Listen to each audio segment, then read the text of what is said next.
નમસ્કાર વિદ્યાર્થી મિત્રો, all in one study digital YouTube ચેનલમાં આપ સર્વે વિદ્યાર્થી મિત્રોનું સ્વાગત છે।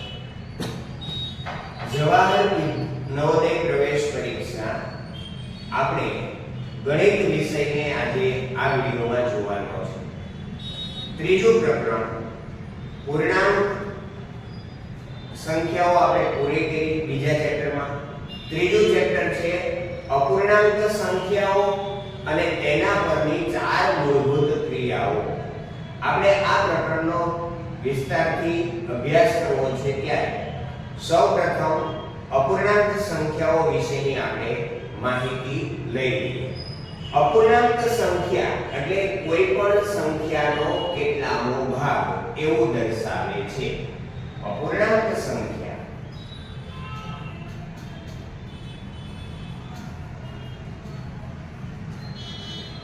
કોઈ સંખ્યાનો કેટલામો ભાગ એવું દર્શાવે છે। સમજી લો કે આપણી પાસે કોઈ એક ચોરસ આકૃતિ દોરેલી છે। આ ચોરસ આકૃતિના આપણે ચાર ભાગ કરેલા છે। એમાંથી હું કોઈ એક ભાગની અંદર ડિઝાઇન કરી દઉં છું કાઈ પણ, અથવા તો એક ભાગને કલર કરી દઉં છું। તો આમાંથી કેટલામાં ભાગને કલર કર્યું એ દર્શાવતું જે સંખ્યા છે એને કહેવાય અપૂર્ણાંક સંખ્યા। કુલ ભાગ હતા 4, એમાંથી એક ભાગને આપણે કલર કર્યો તો 1/4। માની લો કે મેં 3 ભાગને કલર કર્યો છે। હવે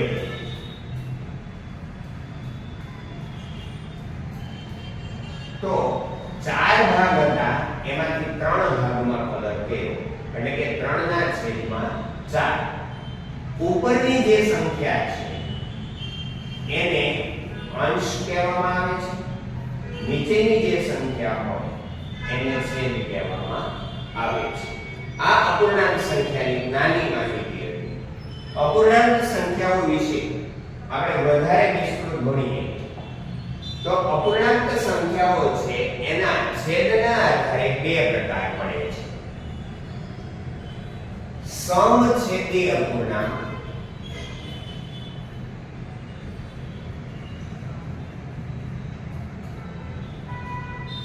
અને વિષમછેદી અપૂર્ણાંક।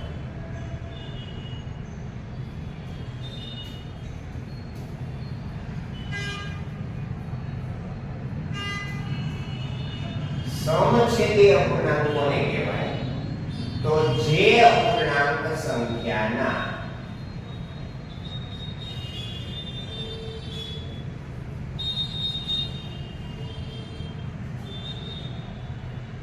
છેદ સમાન હોય તેવી સંખ્યાને સમછેદી અપૂર્ણાંક કહે છે।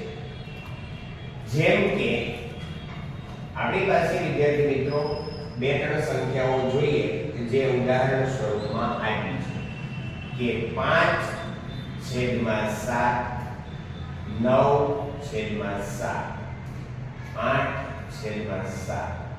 તો આ સંખ્યાઓના છેદ સરખા છે તો આ સંખ્યાઓને સમછેદી અપૂર્ણાંક સંખ્યાઓ કહે છે। હવે આપણે જોઈએ છે વિષમછેદી અપૂર્ણાંક। વિષમછેદી અપૂર્ણાંક એટલે જે અપૂર્ણાંક સંખ્યાના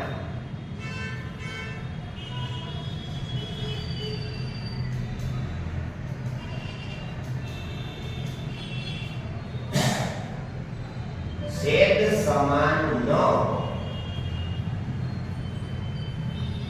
તેવી સંખ્યાઓને વિષમછેદી અપૂર્ણાંક કહે છે।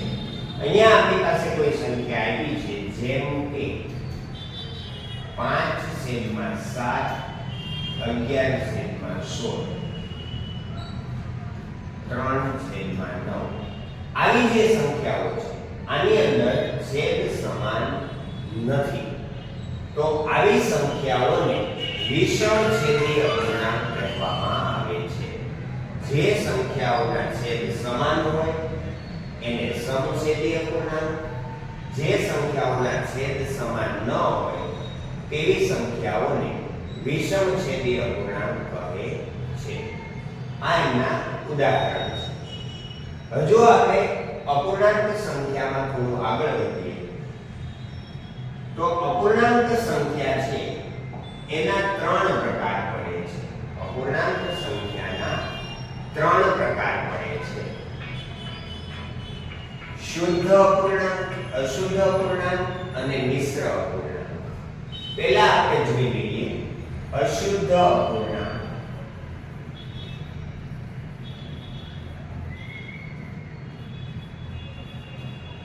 અશુદ્ધ અપૂર્ણાંકને બીજા નામથી અંશાધિક અપૂર્ણાંક ઓળખાય છે. અંશાધિક અપૂર્ણાંક.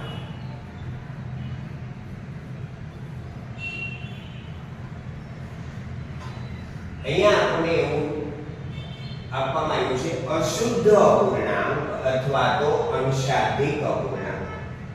અહીંયા જોડણી પરથી જ આપણે ખબર પડે અંશાધિક, આમાં અંશ અને અધિક ઓપ્શન આપેલા છે, બે ભેગા શબ્દ આપેલા છે જોડી. અંશાધિક અંશ અને અધિક. અધિક એટલે મોટો, અંશ એટલે સંખ્યાનો અંશ. જે સંખ્યાનો અંશ છેદ કરતા મોટો હોય તેવી સંખ્યાઓને અંશાધિક અપૂર્ણાંક કહે છે. અંશાધિક અપૂર્ણાંક જોઈએ આપણે તો અંશ મોટો અને છેદ નાનો.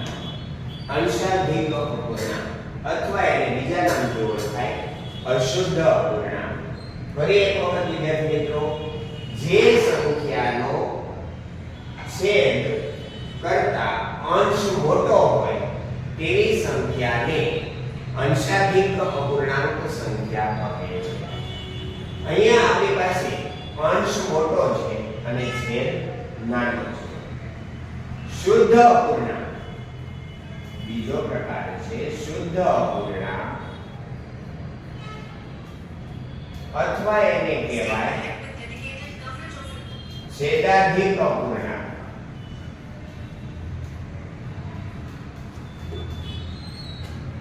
શુદ્ધ અપૂર્ણાંક એટલે કે છેદાધિક અપૂર્ણાંક. છેદ મોટો છે. અહીંયા આપણી પાસે અંશાધિક હતું એમ છેદ અધિક. આ બે જોડિયા શબ્દ છે, છેદાધિક બને છે. છેદ અને અધિક એટલે મોટો. છેદ મોટો હોય કોના કરતા? તો અંશ કરતા. તો આપણે અહીંયા અશુદ્ધ અપૂર્ણાંકને સમજાવી શકીએ કે જે અપૂર્ણાંક સંખ્યામાં અંશ કરતા છેદ મોટો હોય તેવી સંખ્યાને શુદ્ધ અપૂર્ણાંક અથવા છેદાધિક અપૂર્ણાંક કહે છે. ફરીવાર વિદ્યાર્થી મિત્રો, શુદ્ધ અપૂર્ણાંક અથવા છેદાધિક અપૂર્ણાંક કે જે સંખ્યામાં અંશ કરતા છેદ મોટો હોય તેવી સંખ્યાને છેદાધિક અપૂર્ણાંક અથવા શુદ્ધ અપૂર્ણાંક કહે છે. ઉદાહરણ આપ્યું છે કે 5/12 છેદ મોટો છે. 9/15 આમાં પણ છેદ મોટો છે. શુદ્ધ અપૂર્ણાંક, અશુદ્ધ અપૂર્ણાંક આ બંનેને આપણે સમજ્યા. ત્રીજો પ્રકાર છે મિશ્ર અપૂર્ણાંક. મિશ્ર અપૂર્ણાંક. મિશ્ર અપૂર્ણાંકને આપણે સમજવો હોય તો જે સંખ્યામાં પૂર્ણાંક યુક્ત અપૂર્ણાંક હોય, આ સંખ્યા આને બીજું મિશ્ર અપૂર્ણાંકને કહેવાય પૂર્ણાંક યુક્ત અપૂર્ણાંક.